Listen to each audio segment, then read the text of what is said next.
Hello বন্ধুরা, 1ই October রাতে ইসরায়েলের আকাশে কিছু এইরকম ছবি দেখা। এটা কোনো পটকা না, এটা মিসাইল ছিল। 180 এর বেশি ব্যালিস্টিক মিসাইল, যা ইসরায়েলকে উপরে ছড়ে ইরান দেশ। মিসাইল ছাড়ার অর্ডার ইরানের হেড অফিস থেকে প্রধান নেতা আয়াতুল্লাহ আলী খামেনি দিছে। ইরানে আইআরজিসি ইসলামিক রেভলিউশনারি গার্ড আর্মির প্রধান, তার অনুসারে 90% তার বেশি মিসাইল টার্গেট সফলভাবে আঘাত আনতে সক্ষম হয়েছে।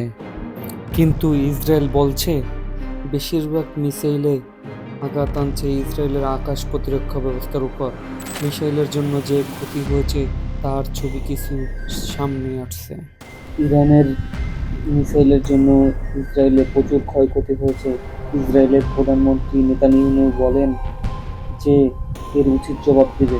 Big mistake tonight, and it will pay for it. The regime in Iran does not understand our determination to সবচেয়ে বড় প্রশ্ন, ইরান কিভাবে জড়িয়ে পড়ল এই যুদ্ধে?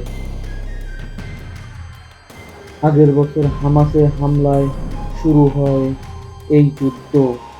ইসরায়েল শুধু প্যালেস্টাইনে হামলা চালায়নি, লেবাননেও আক্রমণ করে।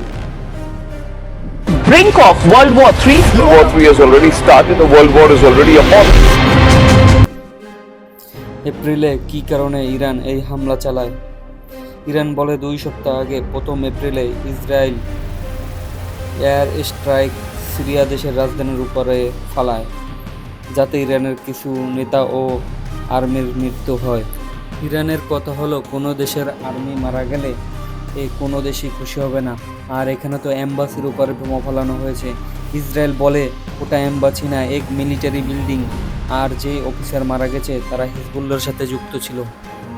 এই দুই দেশের মধ্যে দূরত্ব 1000 কিলোমিটার। যদি ড্রোন দিয়ে ইসরায়েলের উপর হামলা চালানো হলে 2 ঘন্টারও বেশি সময় লাগতো ড্রোন পৌঁছে। ব্যালিস্টিক মিসাইল ইরান 1ই অক্টোবর ইসরায়েলের উপর ফেলা হয়, তা কোনো আয়রন ডোম প্রোটেক্ট করতে পারে নাই। ওই মিসাইল ডিফেন্স করার জন্য তার নাম অ্যারো সিস্টেম। এই অ্যারো সিস্টেম রেঞ্জ 2400 কিমি, যা 100 কিমি উপর থেকে ধ্বংস করে দিতে পারে। লোক রকেট এবং মিসাইলের মধ্যে কনফিউশন করে দেয়, আসলে দুটোই আলাদা। হামাস দেশ থেকে ইসরায়েলে যে রকেট ফেলানো হয় তা অনেক ছোট হয়, মাটিতে ফেলা হয় এক প্রজেক্ট স্টাইলে, অনুমান করে কোন জায়গা পড়বে, কিন্তু ব্যালিস্টিক মিসাইল পুরাই আলাদা। এটা অনেক বড় ইমারতের মতো। মিসাইলে টার্গেট ফিক্স করা থাকে, কোন জায়গা ফেলানো হবে তা কন্ট্রোল করা যায়।